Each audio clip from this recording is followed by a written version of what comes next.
right, let's dive right into this explainer. Today, we're unpacking a brilliant piece of sketch comedy that uses a classic philosophical thought experiment to just completely skewer corporate culture.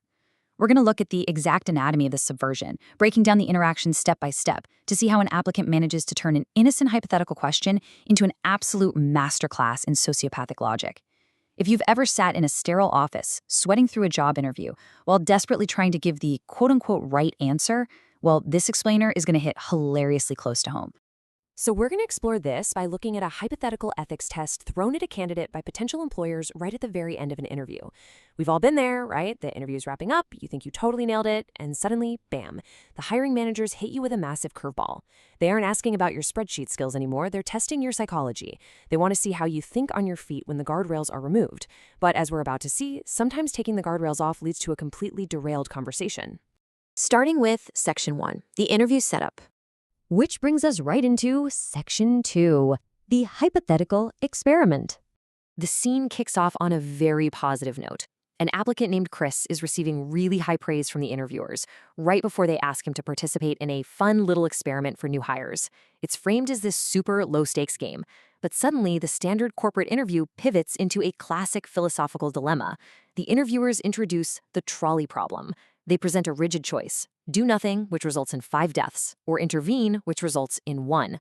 It's designed to test utilitarianism, the whole idea of doing the greatest good for the greatest number. The employers have set up a strict binary. Choose option A or choose option B. That is the neat little box they want the candidate to play inside. But our applicant is naturally suspicious. He straight up says, "I just don't think I should play this game." He's initially hesitant to engage, correctly identifying the no-win nature of the scenario, even as the interviewers assure him there are no wrong answers.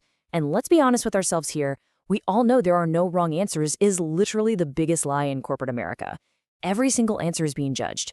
Chris recognizes that this is a trap designed to test his moral compass, and he instinctively tries to opt out.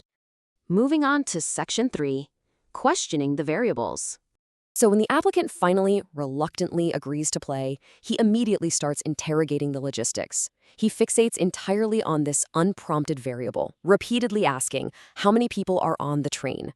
The interviewers are visibly flustered by this. To them, the train is just a plot device. It's a mechanical Grim Reaper meant to force a choice about the people tied to the tracks. They tell him he's overthinking it, that it's just a simple question. But Chris is relentless. He absolutely refuses to answer until this specific variable is defined. And here is where the trap is sprung. The interviewers unwittingly provide this key detail just to move the exercise along, illuminating a horrifying new path forward for the applicant. Exasperated, just trying to get back to their script, they tell him it's a full commuter train. Upon hearing this, Chris has an absolute epiphany.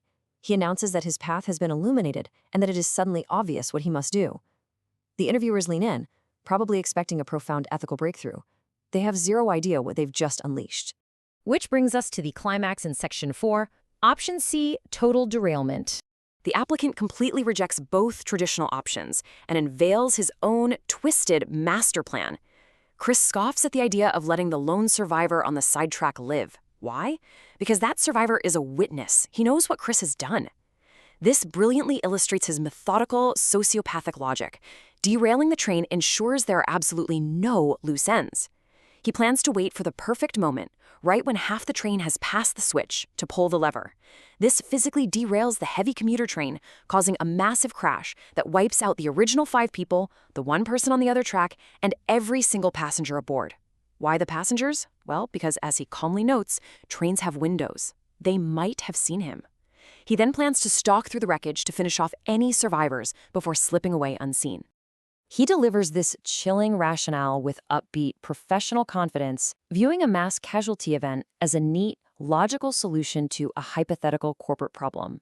I mean, he actually frames the total annihilation of hundreds of people as equality in death and calls it efficient. This is the ultimate subversion of the interview process. He has taken the jargon of business, efficiency, problem-solving, tying up loose ends, and applied it flawlessly to the logistics of mass murder.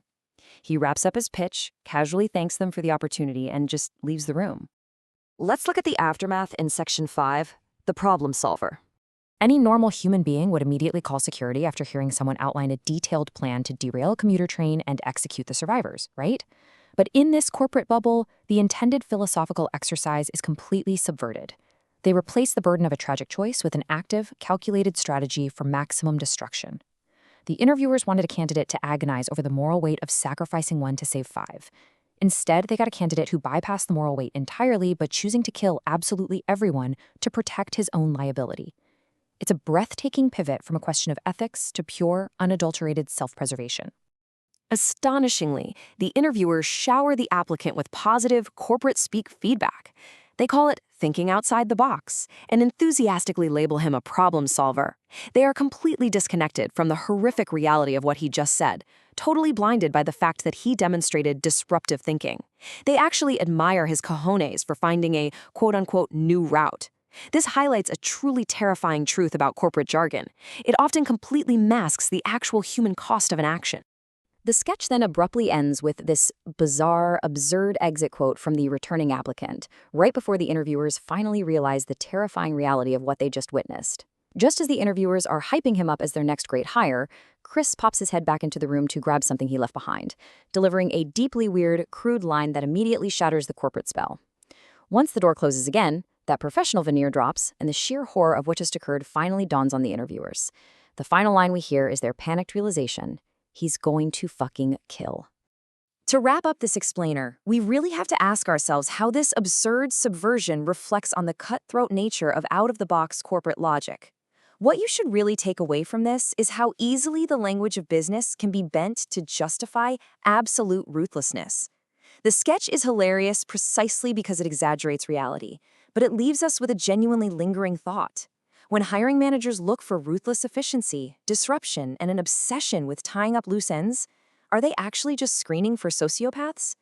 And if so, who is really driving the train?